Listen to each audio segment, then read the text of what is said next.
Assalamualaikum warahmatullahi wabarakatuh. Perkenalkan, nama saya Rita Haryani, NIM 2101020009, kelas 7A1 Akuntansi, mata kuliah Teori Pengambilan Keputusan.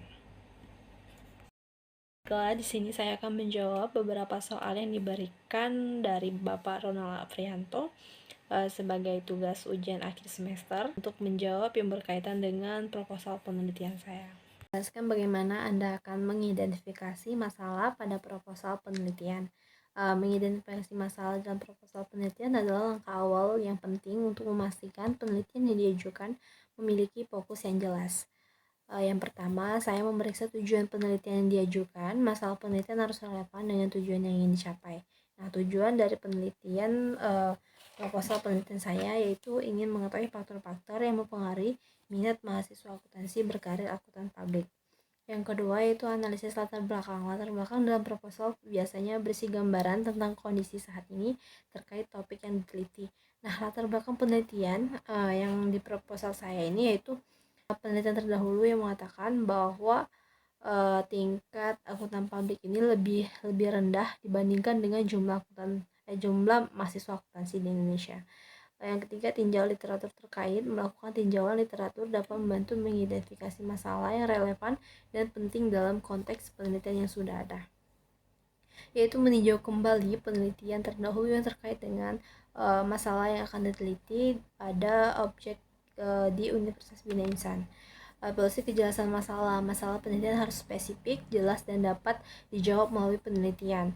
Konsultasi dengan pembimbing, jika masih ragu berkonsultasi dengan pembimbing. Nah, setelah mendapatkan penelitian terdahulu, problem yang signifikan terhadap objek penelitian, maka saya akan melakukan evaluasi dan konsultasi dengan dosen pembimbing. Sebutkan dan jelaskan 3 kriteria keputusan yang akan Anda gunakan untuk menentukan solusi terbaik. 3 kriteria keputusan yang saya gunakan dalam proposal penelitian saya. Yang pertama itu relevansi.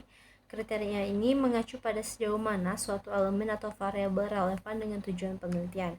Yang kedua itu keterukuran. Keterukuran mengacu pada sejauh mana variabel atau aspek yang digunakan dalam penelitian dapat diukur atau dievaluasi secara objektif. Yang ketiga itu keberlanjutan atau dampak. Kriteria ini menilai sejauh mana hasil penelitian atau keputusan diambil dapat memberikan dampak jangka panjang atau berkelanjutan. Keberlanjutan juga mempertimbangkan apakah temuan penelitian dapat diterapkan dalam konteks yang lebih luas atau memiliki kontribusi signifikan terhadap perkembangan ilmu pengetahuan atau praktik. Bagaimana Anda mengalokasikan bobot pada kriteria yang Anda tentukan? Jelaskan. Yang pertama itu tentukan tujuan dan prioritas. Sebelum mengalokasikan bobot, Anda harus jelas tentang tujuan penelitian atau proyek yang sedang dikerjakan. Pertimbangkan aspek mana yang paling penting dalam mencapai tujuan tersebut. Identifikasi kriteria utama. Berdasarkan tujuan dan masalah penelitian, tentukan kriteria yang relevan untuk mengevaluasi kualitas atau pentingnya elemen-elemen yang terlibat. Yang ketiga, review dan konsultasi. Setelah bobot dialokasikan, lakukan review dan pastikan bahwa pembagian bobot tersebut masuk akal dan mencerminkan prioritas yang tepat. Sebutkan dan jelaskan minimal 3 alternatif solusi yang dapat diusulkan untuk mengatasi masalah yang tertulis dalam proposal saudara. Pertama, peningkatan program praktik kerja lapangan atau PKL dan magang di kantor akuntan publik. Nah, salah satu faktor yang dapat mempengaruhi minat mahasiswa akuntansi untuk berkarir sebagai akuntan publik adalah kurangnya pemahaman langsung tentang pekerjaan tersebut. Nah, solusi yang saya lakukan dalam proposal penelitian ini yaitu meningkatkan dan memperluas program magang dan PKL yang bekerja sama dengan kantor akuntan publik dapat memberikan mahasiswa kesempatan untuk terlibat langsung dalam pekerjaan sehari-hari. Manfaatnya yaitu peningkatan pengalaman langsung akan mengurangi ketidakpastian mahasiswa dan memperkuat keterampilan relevan dengan profesi akuntan publik. Yang kedua, pemberian pendidikan dan pelatihan keterampilan non-teknis atau soft skills.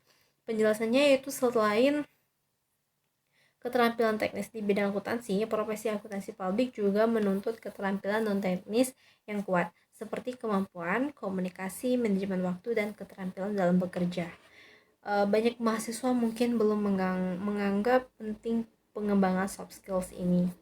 Yang ketiga itu peningkatan kerjasama antara perguruan tinggi dan profesi akuntan publik. Salah satu faktor yang dapat mempengaruhi minat mahasiswa adalah kurangnya informasi dan pemahaman yang mendalam tentang profesi akuntan publik itu sendiri. Nah, selain itu, banyak mahasiswa merasa bahwa transisi dari dunia akademik ke dunia profesional sangat besar. Bagaimana cara Anda menganalisis alternatif-alternatif tersebut? Jelaskan dengan metode yang relevan. Untuk menganalisis alternatif-alternatif yang diusulkan untuk meningkatkan minat mahasiswa akuntansi bergaris sebagai akuntan publik, saya akan menggunakan beberapa metode analisis yang relevan, seperti analisis SWOT, Strengths, Weakness, Opportunities, Traits, strength atau kekuatan, apa keunggulan atau keuntungan dari setiap solusi. Misalnya, apakah magang memberikan pengalaman langsung yang sangat berharga bagi mahasiswa, atau pelatihan soft skills dapat meningkatkan kemampuan mahasiswa dalam menghadapi dunia kerja. Yang kedua ada kelemahan, apa kelemahan atau tantangan dari implementasi solusi tersebut. Yang ketiga ada peluang, apa peluang yang dapat dimanfaatkan dengan solusi ini. Ancaman, apa potensi ancaman atau hambatan yang mungkin timbul. Nah, contoh penerapannya yaitu program magang, pelatihan soft skills. Yang kedua, menggunakan analisis cost benefit ataupun analisis biaya atau manfaat. Nah, bertujuan untuk membandingkan biaya dan manfaat dari setiap alternatif solusi. Tujuannya adalah untuk mengetahui solusi mana yang memberikan nilai lebih tinggi dibandingkan dengan biaya yang dikeluarkan. Ketiga, analisis stakeholders atau analisis pemangku kepentingan. Digunakan untuk menilai dampak dari solusi yang diusulkan terhadap berbagai pihak yang terlibat atau stakeholders. Tujuan analisis ini adalah untuk memastikan bahwa semua pemangku kepentingan seperti mahasiswa, dosen, institusi pendidikan, dan perusahaan akuntan publik dapat diuntungkan atau setidaknya tidak dirugikan oleh solusi yang diimplementasikan. Jadi, menggunakan metode analisis seperti SWOT, Cost Benefit, Stakeholders Analysis, dan impact analysis akan memberikan gambaran yang lebih komprehensif tentang potensi keberhasilan dan tantangan dari setiap solusi yang diusulkan. Dengan pendekatan yang holistik, perguruan tinggi dapat memilih alternatif solusi yang paling efektif dan efisien dalam meningkatkan minat mahasiswa untuk berkarir sebagai akuntan publik. Setelah menganalisis ketiga alternatif, kita bisa menyimpulkan bahwa program magang adalah alternatif terbaik. Alasan utamanya adalah pengalaman langsung yang diberikan oleh program magang adalah faktor kunci untuk meningkatkan minat mahasiswa berkarir sebagai akuntan publik. Pengalaman ini sangat relevan dengan profesi akuntan publik yang memerlukan keterampilan teknis yang solid dan pemahaman tentang dunia kerja. Yang kedua, dampak jangka panjang. Nah, dari program magang lebih terasa karena mahasiswa yang telah magang memiliki keunggulan kompetitif ketika memasuki dunia kerja. Yang ketiga, stakeholders, mahasiswa, perguruan tinggi, dan kantor akuntan publik mendapatkan keuntungan yang jelas dari kolaborasi ini. Namun, meskipun program magang menjadi alternatif terbaik, penting juga untuk mempertimbangkan penerapan pelatihan soft skills sebagai pendukung tambahan. Soft skills sangat dibutuhkan dalam dunia kerja dan bisa diperkenalkan sebagai pelatihan terintegrasi yang mengimbangi pengalaman praktis dari magang. Dengan demikian, kombinasi antara program magang dan pelatihan soft skill akan memberikan solusi yang lebih menyeluruh dan optimal.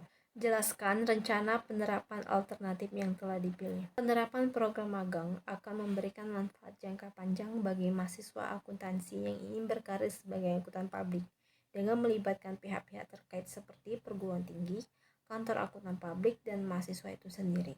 Program ini akan membantu menjembatani kesenjangan antara teori dan praktik serta membekali mahasiswa dengan keterampilan yang relevan dengan tuntutan profesi. Sebutkan langkah-langkah yang akan Anda ambil untuk mengevaluasi efektivitas keputusan yang telah diambil.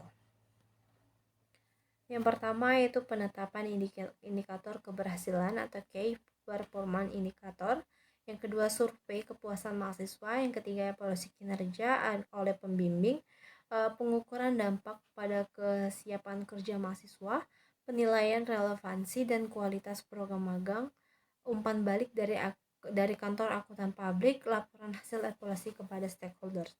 Nah, langkah-langkah evaluasi yang telah diuraikan akan memberikan gambaran yang jelas tentang seberapa efektif program magang dalam meningkatkan minat mahasiswa untuk berkarir sebagai akuntan publik, serta bagaimana program tersebut dapat ditingkatkan untuk hasil yang lebih optimal Evaluasi yang sistematis dan berbasis data ini juga memastikan bahwa program magang berjalan sesuai dengan tujuan yang diinginkan dan memberikan manfaat nyata bagi mahasiswa, perguruan tinggi, dan kantor akuntan publik. Sekian presentasi dari saya akhiri. Wassalamualaikum warahmatullahi wabarakatuh.